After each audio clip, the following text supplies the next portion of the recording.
అందరికీ నమస్కారం. సరోహిణీస్ cooking welcome to my channel. ఈరోజు నేనైతే పల్లెటూరి స్టైల్లో నాటుకోడి చికెన్ పికిల్ చూపించబోతున్నాను. ఈ పచ్చడి నేనైతే మా మేనత్త దగ్గర నేర్చుకున్నాను. ఈ పచ్చళ్ళన్నీ ఇప్పుడు కొత్తగా వచ్చినటివి ఏం కాదు. మా మేనత్త చిన్నప్పుడే నేర్చుకునింది ఈ పచ్చళ్ళు.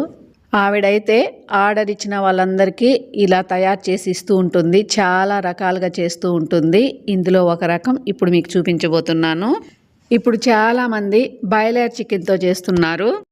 ముందుగా నాటుకోడికి ఈకలు తోకలు అన్నీ తీసేసి నీట్గా కడిగేసి పసుపు పూసి కాల్చి ఇలా కట్ చేసుకోవాలి. ముక్కలైతే పెద్ద పెద్దగా కాకుండా మరీ చిన్నవి కాకుండా ఇలా కట్ చేసుకోవాలి. నేనైతే 2 సార్లు క్లీన్ చేసేసి నీళ్ళన్నీ ఒడిగిపోయేంత వరకు ఈ ముక్కలన్నీ ఇలా ఆరబెట్టేసుకున్నాను. నేను చికెన్ అయితే 2 కేజీల వరకు తీసుకున్నాను. ఇప్పుడు స్టవ్ మీద కుక్కర్ పెట్టి అందులో 1 గరిటె వరకు ఆయిల్ వేస్తున్నాను. ఇలా పెద్ద స్పూన్తో అల్లం వెల్లుల్లి పేస్టు 1 స్పూన్ వేస్తున్నాను. ఈ పికిల్కి అల్లం వెల్లుల్లి పేస్టు ఫ్రెష్గా ఉండాలి, అప్పటికప్పుడే దంచుకోవాలి. ఈ అల్లం వెల్లుల్లి పేస్టు ఆయిల్ అంతా ఇలా వదిలేసి కొంచెం కలర్ మారిన తర్వాత ఇప్పుడు ఇందులో క్లీన్ చేసుకున్న చికెన్ ముక్కలు వేసేస్తున్నాను. ఇప్పుడు ఇందులో 1 స్పూన్ ధనియాల పొడి, 1 స్పూన్ వరకు కారం, 1 స్పూన్ వరకు పసుపు, ఉప్పు 1 స్పూన్ వేసి కలిపేస్తున్నాను. వీటికి కొలతలు ఎలా అనేది ఇప్పుడు నేను మీకు చెప్తాను. నేను తీసుకున్న కారం అయితే ఊరగాయల కారం ఎక్కువ ఉంది. ఈ కారం అయితే నాకు 1 కేజీకి 100 గ్రాముల కారం సరిపోతుంది. ఆ 100 గ్రాముల కారంలో నుంచి 1 స్పూన్ కారం అయితే ఇప్పుడు ఇందులో వేశాను. ఉప్పు కూడా అంతే, 1 కేజీ చికెన్కి 100 గ్రాములు సరిపోతుంది. ఆ 100 గ్రాముల్లోనే 1 స్పూన్ ఉప్పు వేశాను. పసుపు మొత్తం పికిల్కి 1.5 స్పూన్ సరిపోతుంది. ఇప్పుడు ఆ స్పూన్ వేశాను. ఇలా చికెన్ మొత్తం బాగా కలిపేసిన తర్వాత 1 గరిటె వాటర్ అయితే వేస్తున్నాను. మీరు చికెన్ కడిగిన వెంటనే గాన ఇలా వేసేస్తే నీళ్ళు అవసరం ఉండదు. ఆ కడిగిన నీళ్ళతోనే ఈ చికెన్ అంతా ఉడికిపోతుంది, మళ్ళీ వాటర్ అవసరం ఉండదు.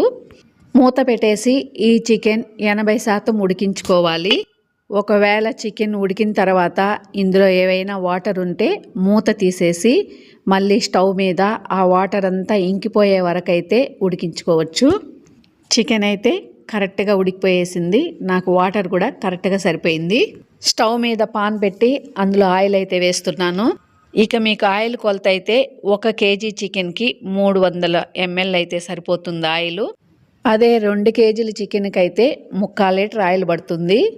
చికెన్ తెచ్చిన పుట్టాన్సి చెప్తున్నాడు మా ఆయన, ఆయిల్ తగ్గించని. నేనైతే కొద్దిగా తక్కువే వేసుకున్నాను. 2 కేజీల చికెన్కి 3/4 లీటర్ ఆయిల్ అయితే సరిపోతుంది.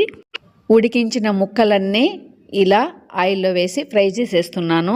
ఆయిల్ అయితే వేడిగా ఉండాలి. ఈ ముక్కలన్నీ వేసిన తర్వాత స్టవ్ అయితే పెద్ద మంట మీద పెట్టుకోవాలి. ముక్కలు పైనంతా గోల్డ్ కలర్లో రెడ్గా బాగా వేగుతుంది, లోపల మాత్రం కొంచెం మెత్తగా ఉంటుంది. ముక్కలు జ్యూసీగా తింటూ ఉంటే చాలా బాగుంటాయి. కొంతమంది చికెన్ పికిల్ చేస్తారు, ముక్కలైతే రాయిలాగా అవుతాయి, అస్సలు నవలలేరు. అలా కాకుండా ముక్కలు చేత్తో అలా తుంచినప్పుడు కూడా తునుగుతాయి, తినడానికి కూడా చాలా బాగుంటాయి. ఈ ముక్కలు వేగడానికి కొంచెం టైం పడుతుంది. ఈ లోపల ఈ రెసిపీకి కావాల్సిన గరం మసాలా తయారు చేస్తున్నాను. 1 కేజీ చికెన్కి మెంతులైతే 1 చిన్న టీ స్పూన్తో 1 స్పూన్ సరిపోతాయి. 1 కేజీ చికెన్కి 2 స్పూన్లు జీలకర్ర, 2 స్పూన్లు మిరియాలు, 2 స్పూన్లు సోంపు, 6-7 ఏలకలు. హోల్ గరం మసాలాలు అయితే మీరు ఎక్కువ ఇష్టపడే వాళ్ళు కొంచెం ఎక్కువ వేసుకోవచ్చు. ధనియాలు 3 స్పూన్లు, ఆవాలు 2 స్పూన్లు వేసి పక్కన పెట్టేసుకుంటున్నాను. ఇవన్నీ మీకు 1 కేజీ కొలతలో చెప్పాను. ఇప్పుడు చికెన్ పరిస్థితి చూద్దాము.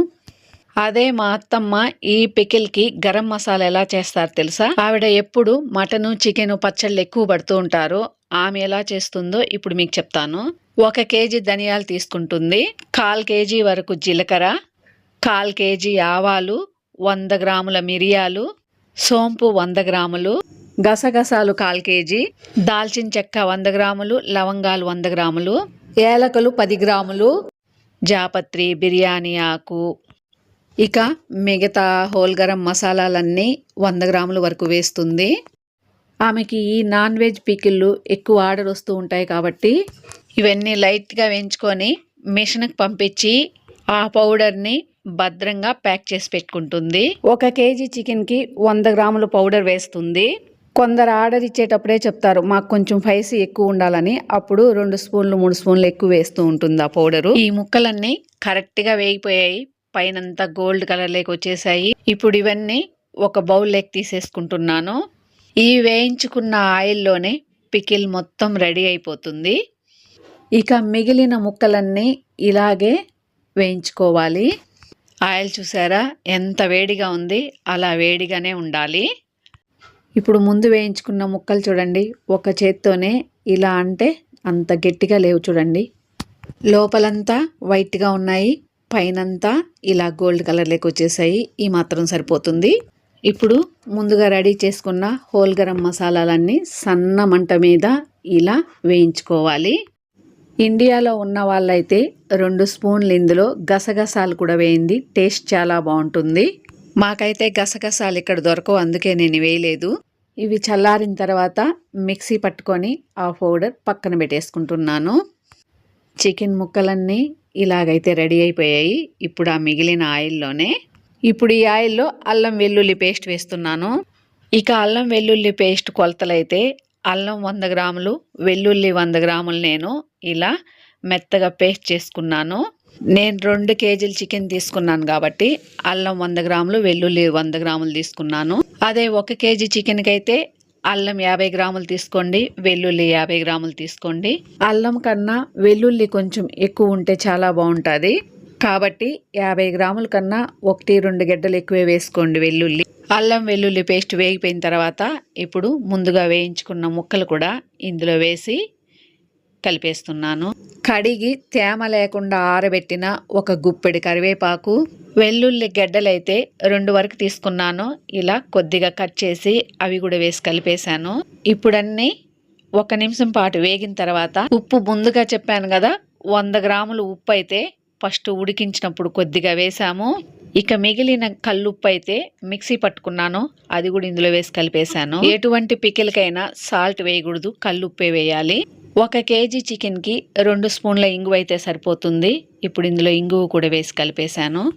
ఒక 5 నిమిషాల వరకు చికెన్ ముక్కలు, అల్లం వెల్లుల్లి పేస్టు ఇలా బాగా వేగిన తర్వాత, అంటే ఒక ఉడుకు పట్టాలి, ఆయిల్ అంతా ఇలా పైకి తేలేంత వరకు అయితే ఉడికించాను. ఈ మాత్రం సరిపోతుంది. ఇప్పుడు స్టవ్ ఆఫ్ చేసేస్తున్నాను. ఇప్పుడు ఇందులో కారం వేస్తున్నాను, పసుపు 1 స్పూన్ వేస్తున్నాను. ఇవన్నీ ఇంకా స్టవ్ ఆఫ్ చేసిన తర్వాతే వేసుకోవాలి, లేకపోతే మాడిపోతుంటాయి. ఇప్పుడు ఇవన్నీ బాగా కలిపేసిన తర్వాత ముందుగా హోల్ గరం మసాలాలన్నీ వేయించుకొని పౌడర్ చేసుకున్నాం కదా, ఆ పౌడర్ అయితే కేజీకి 100 గ్రాముల లెక్కన 2 కేజీలకి 200 గ్రాములు అయితే వేసి కలిపేస్తున్నాను. ఇవన్నీ ఇలా బాగా కలిపేసిన తర్వాత మొత్తం చల్లారిన తర్వాత, అంటే కొద్దిగా గోరువెచ్చగా ఉన్నా పర్వాలేదు, నిమ్మరసం అయితే రెడీ చేసి పెట్టుకున్నా నేను. ఈ నిమ్మరసం అందాస్ అయితే చెప్తున్నాను. నిమ్మకాయల లెక్కలో చెప్పాలనుకుంటే నిమ్మకాయలు కొద్దిగా చిన్నగా ఉంటాయి, మీడియం సైజు, పెద్ద సైజు ఉంటాయి. అలా కాకుండా 1 కేజీ చికెన్కి 100 ml నిమ్మరసం అయితే సరిపోతుంది. కొద్దిగా వేస్తూ కలిపేసుకోవాలి. మీరు కలిపేటప్పుడే ఉప్పు, కారం, పులుపు చూసుకోండి, కొద్దిగా ఎక్కువ ఉండాలి. మీరు డైలీ తింటున్నప్పుడు పులుసులు మీకు టేస్ట్ తెలుస్తుంది కదా, ఆ పులుసుల కన్నా కొంచెం ఎక్కువ ఉండాలంతే. నేను నెక్స్ట్ రోజు అయితే ఓపెన్ చేస్తున్నాను, నాకు అన్నీ కరెక్ట్గా సరిపోయాయి. కొత్తగా తయారు చేస్తున్న వాళ్ళకి ఒకవేళ ఉప్పు, కారం, పులుపు కొంచెం తగ్గినట్టు అనిపిస్తే ఏం భయపడాల్సిన అవసరం లేదు, ఇప్పుడు కూడా వేసి కలిపేసుకోవచ్చు. గుమగుమలాడుతూ చికెన్ పికిల్ అయితే చాలా సూపర్గా ఉంది. మీ దగ్గర జాడీలుంటే జాడీల్లో జాగ్రత్త పరచుకోండి. నేనైతే ఇలా గాజు సీసాల్లో అయితే స్టోర్ చేసుకుంటున్నాను. ఈ చికెన్ పచ్చడి అయితే 1 year అయినా టేస్ట్ మారదు, కలర్ మారదు. ఇలా తయారు చేసేయండి, 1 year అవసరం లేదు, తొందరగా తినేస్తూ ఉంటారు, ఖాళీ అయిపోతుంది. ఇక ఈ పచ్చడి అయితే ఇడ్లీ, దోశ, చపాతీ, పూరి, సంగటి, రైసు దేంట్లోకైనా చాలా బాగుంటుంది. ఇంట్లో ఏదైనా పప్పు చేసినప్పుడు కానీ సైడ్ డిష్గా ఇది వాడుకోవచ్చు. కూరలేమీ లేనప్పుడు 1 స్పూన్ ఈ పచ్చడి వేసుకుంటే చాలు, మొత్తం అన్నంకి సరిపోతుంది. గుమగుమలాడుతూ చికెన్ పికిల్ అయితే చాలా చాలా బాగా వచ్చింది. మీరు కూడా ఒకసారి ఇలా తయారు చేసి మీకు ఎలా వచ్చిందో కామెంట్ బాక్స్లో తెలియజేయండి. నా వీడియోస్ మీకు నచ్చినట్లయితే లైక్ చేయండి, షేర్ చేయండి, సబ్స్క్రైబ్ చేసి సపోర్ట్ చేయండి. థ్యాంక్ యూ ఫర్ వాచింగ్ అండి.